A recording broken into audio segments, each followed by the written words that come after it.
c'est du n'importe quoi. Et ce tirage au sort, c'est du n'importe quoi.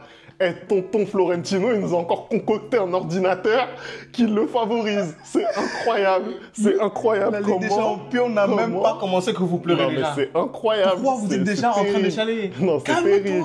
C'est terrible. Ça va bien se passer. Non, c'est terrible. Ça va bien se passer. Non, mais c'est... Après la chatte à Dédé, on a la chatte à Flo-Flo. Moi, je vous le dis. C'est incroyable. Le Real est béni de Dieu. Non, il y a des gens qui me disent, ouais, on tire des clubs de seconde zone. J'ai envie de dire, quand tu es le Real Madrid, quel club n'est pas un club de seconde zone, hein? Voilà, quand tu es le Real Madrid, quel club n'est pas un club de seconde zone? Il recommence. Bref, vous l'avez compris, on va débriefer ce tirage au sort de la Ligue des Champions qui nous a réservé bien des surprises. On va se focaliser sur le tirage au sort du Real Madrid dans cette vidéo. Donc n'hésitez pas, vous supporters madrilènes, à nous donner votre avis sur le tirage de votre club. Et nous, on envoie le générique, c'est parti!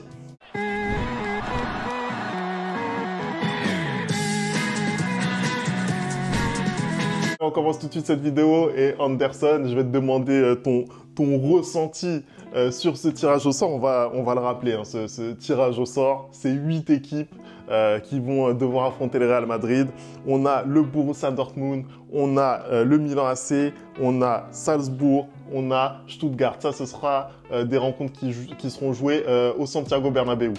À l'extérieur, on aura Liverpool, on aura l'Atalanta Bergame pour une revanche de la Supercoupe d'Europe, on aura Lille et on aura Brest, donc 2 clubs français pour le Real Madrid. Et puis on aura d'ailleurs aussi les retrouvailles entre Ethan et Kylian. Anderson, c'est quoi ta réaction sur ce tirage? Bah écoute Femi, hein, avant de donner ma réaction sur le tirage exceptionnel qu'a eu le Real Madrid, j'ai envie de te dire bon anniversaire. Hein. J'ai envie de te dire bon anniversaire à toi et j'ai envie de dire bon anniversaire à vous. Ça fait 1 an que la chaîne a démarré. C'est vrai, ça fait tout juste 1 an que cette chaîne a démarré. C'est fou. Merci à vous de vous être abonnés. On est plus de 2500 après 1 an. Merci de liker, merci de commenter, merci de partager pour qu'on grandisse encore plus.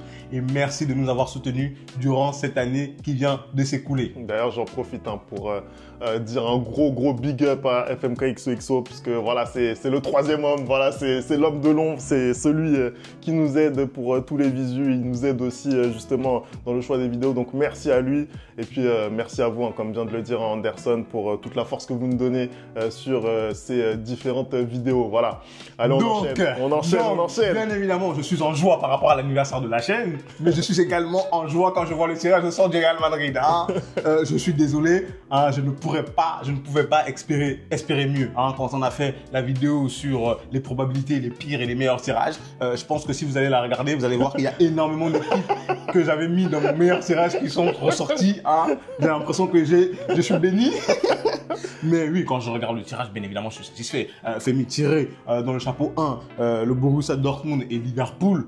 C'est exceptionnel. Tiré dans le chapeau 2, Milan et l'Atalanta, c'est un peu plus compliqué. Mais quand je regarde le chapeau 3, on a eu Salzbourg et Lille. Et ensuite, chapeau 4, on a Stuttgart et Brest. Je suis content. Je suis désolé, je suis très content parce que je pouvais avoir un tirage beaucoup plus compliqué. Et finalement, on s'en sort très bien. On se retrouve avec des équipes qu'on a l'habitude de jouer. On se retrouve avec des équipes qu'on a l'habitude, excuse-moi, de tabasser. Hein. Hein, le Borussia Dortmund, par exemple, c'était la dernière finale de la Ligue des Champions. On va les retrouver. Hein. Pareil, le Milan. On sait faire le Milan, hein, on connaît, on sait comment les jouer. Liverpool, c'est notre 2e femme. Hein. Ça y est, c'est bon, chez eux, on les donne des 5-2, des trucs comme ça. Donc ça, on va disposer de ça très vite, tu vois. Après, moi, je suis content aussi parce que vraiment, je vais pas te mentir, cette nouvelle formule me hype au plus haut point. Là, ils ont encore réexpliqué les règles. Il y avait Cristiano Ronaldo qui était sur le plateau. J'étais content. Hein. Ils ont expliqué les règles comme quoi c'est vraiment les 8 premiers qui sont qualifiés directement pour la Ligue des Champions. Ils ont annoncé, ils ont prévu qu'il y aurait beaucoup plus de chocs. Et en effet, on le voit là avec ce tirage qu'il y aura vraiment incroyable. Des chocs dès la première journée. Donc ça me hype comme pas possible. Hein. J'estime aussi que quand je regarde ce nouveau format là, j'ai l'impression que les équipes vont jouer au max jusqu'à la dernière journée. Tu vois ou pas? Bah là, il n'y aura pas le choix. Là, il n'y aura pas le choix. Ils seront obligés de tout donner dès le départ, sauf peut-être le Real Madrid, qui, voilà, encore une fois de plus, au tirage, est relativement chanceux, hein, pour le dire comme ça. Hein. Sincèrement, ce qu'on voit là, c'est incroyable. Là, en voyant vraiment le tableau qui se présente à nous, je ne vois pas comment le Real Madrid peut ne pas être dans les 8 premiers. Mais moi, je suis désolé, mais là, tu t'avances un peu. Je te rappelle quand même qu'on a un déplacement compliqué à la Roudourou, de Gaga contre Brest. On a un déplacement très compliqué. C'est incroyable. C'est incroyable. Est-ce que vous vous rendez compte? Est-ce que vous vous rendez compte que vraiment sur la justice de Dieu, il y en a. Non, vraiment, c'est incroyable. Même la dernière finale de la Ligue des Champions, donc Real Madrid, Borussia Dortmund, et le fait de réaffronter justement les joueurs de Dortmund, c'est considéré comme un bon tirage. Quand on regarde ce qu'il y avait dans ce premier chapeau, sincèrement, Dortmund, ça faisait partie des 3 équipes les plus faibles de ce premier chapeau. Après, peut-être que Dortmund va venir avec un esprit revanchard pour essayer de faire oublier cette finale de Ligue des Champions qu'ils ont perdu contre le Real Madrid 2-0. Ils avaient bien dominé d'ailleurs. Ils avaient très très bien dominé. Moi franchement, au-delà du tirage qui me satisfait totalement, ce que j'aimerais souligner là quand je regarde ce tirage, c'est que les plus gros chocs du Real Madrid sont à domicile. C'est-à-dire que tu vas jouer Dortmund à domicile, tu vas jouer le Milan à domicile, tu vas jouer Salzbourg à domicile et tu vas jouer Stuttgart à domicile devant ton public. Et quand on sait qu'en Ligue des Champions, le public du Bernabéu vraiment est le 13e homme, mais le 12e homme, pardon, c'est super important. C'est super important et je pense que là, le Real a l'occasion de faire. Moi, quand je regarde comme ça les 8 équipes, j'ai envie de te dire que minimum pour moi, pour le Real, un bon premier tour serait 6 victoires. Minimum 6 victoires. Tu vois. Ah non, mais là, pour moi, ça peut clairement faire un 8 sur 8. Hein. Ce serait incroyable. D'autant plus qu'on a aussi, faut le rappeler, peut-être les 3 plus grosses équipes de ce tirage pour le Real Madrid. Donc, on a Dortmund, Milan et Liverpool qui ont changé de coach tous les 3. C'est des équipes qui sont en reconstruction. Voilà, notamment Liverpool avec Arne Slot. On passe après Klopp. On est quand même sur une équipe en reconstruction.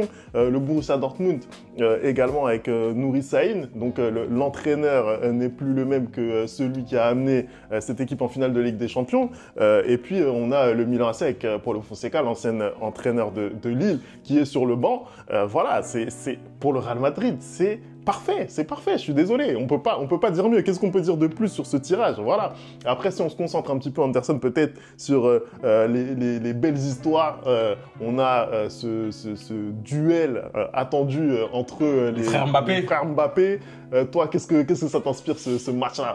Écoute, moi je suis content, hein. Franchement, je suis content de voir comme ça des histoires qui sont possibles, comme je t'ai dit, grâce à cette nouvelle formule de la Ligue des Champions, quoique même si Lille aurait possiblement pu affronter le Real Madrid en Ligue des Champions de par leur classement UEFA et tout, mais je suis content, ça va nous offrir des très belles histoires. On a aussi Brahim qui va retrouver le Milan AC, hein. On a le Real qui va retrouver Liverpool, qui a fait déjà des finales contre Liverpool et des demi-finales contre Liverpool qui attend toujours de prendre sa revanche. Mo Salah qui nous a promis une revanche depuis 2018 et qui l'a toujours pas, donc peut-être que là il va avoir l'occasion d'avoir cette revanche. Et comme je t'ai dit, on a des très très belles histoires. Qui l'aurait cru que le Real Madrid serait accueilli par Brest au stade de la Roudourou en Ligue des Champions, c'est exceptionnel. Donc vraiment, moi j'aimerais bien louer cette nouvelle formule qui nous permet d'avoir des histoires aussi belles. Après, si on est honnête,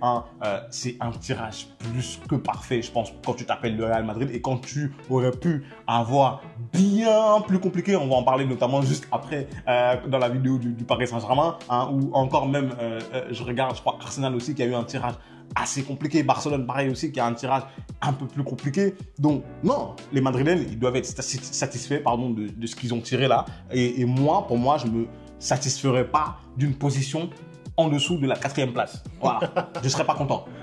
Personnellement, je serais pas content. Après, reste à savoir, est-ce que d'ici là, Carlo Ancelotti aura trouvé la bonne formule avec son système? Est-ce qu'il aura réussi à faire prendre la mayonnaise avec ses joueurs? Est-ce que Kylian sera enfin au niveau auquel on l'attendait au Real Madrid? Ça, je sais pas. Moi, justement, si je suis Carlo Ancelotti aujourd'hui, je me dis que la priorité des priorités, c'est la Liga. Je suis désolé. Moi, je me dis que là, en Ligue des Champions, je fais tourner, je fais jouer Arda Güler, je fais jouer Brahim Diaz, je me fais plaisir. Et tu penses que ça suffit pour gagner tes matchs? Clairement, mais quand ne serait-ce que quand on regarde la phase de poule l'année dernière du Real Madrid, qui était peut-être un petit peu plus relevée que ça, Ils l'ont survolé, on va pas se mentir. Toi-même, tu te rappelles des joueurs qui étaient sur le terrain, voilà, c'était pas à chaque fois l'équipe type. Donc là, je vois absolument pas comment ils peuvent passer à côté, même si ils sont pas au top de leur forme en ce début de saison. Et justement, je pense que la difficulté peut-être côté Real Madrid, ce sera justement d'aller chercher cette Liga où pour moi il y a plus de densité que là sur cette saison régulière de Ligue des Champions qui va s'étirer, on le rappelle, jusqu'à février. Après, un paramètre sur lequel on ne s'est pas encore arrêté, c'est le calendrier. Il sera connu samedi. Effectivement, en fonction de comment tu prends tes adversaires, bah, tu vas pouvoir ajuster les joueurs que tu fais jouer, etc. Exactement. Mais bon, là, le niveau, pour moi, il est tellement bas. Le niveau en tout cas, il est bas par rapport au Real Madrid. Bien sûr, on parle du Real Madrid. Le niveau est tellement bas par rapport à ce club qu'est le Real Madrid que pour moi, Carlo, il aura l'occasion, lors de cette Ligue des Champions et de cette saison régulière, justement, de s'étalonner, de pouvoir trouver son équipe type pour les matchs qui vont vraiment compter, c'est-à-dire à partir de mars. Hein, la Ligue des Champions, je vous l'annonce pour le Real Madrid, ça commence en mars. Bah, voilà. C'est normal, après, je suis désolé, quand t'en as 15, c'est normal que pour toi, ça commence à partir de mars. Voilà. Non, mais oui, tu as raison. Je pense que là, si tu regardes les équipes en présence pour le Real Madrid, oui, il a la possibilité de faire énormément de tests et de prioriser, en tout cas, dans la première partie jusqu'à février, la Liga, tu vois, et de vraiment, à chaque fois en Liga, mettre son équipe type et en Ligue des Champions, peut-être un peu plus de faire tourner. Typiquement, tu as un déplacement à Lille ou à Brest, tu peux un peu plus faire tourner ton équipe que si tu devais jouer le Manchester City ou le Bayern, par exemple. Tu vois, là, aujourd'hui, le Real, le tirage qu'ils ont eu va permettre aussi à énormément de joueurs de souffler. Et je le rappelle encore, le Real va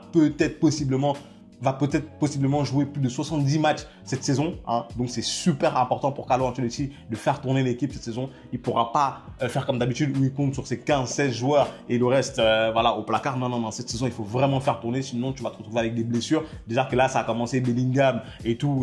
Faut pas... Voilà, le vieux, pardon, fait les choses bien. Fait les choses correctement pour qu'on puisse aller chercher la 16e. Voilà. Je suis un peu dans l'avidité. Hein. Mais on peut aller chercher la 16e. Comment on dit 16e en espagnol, pour nos abonnés. La décima sexta.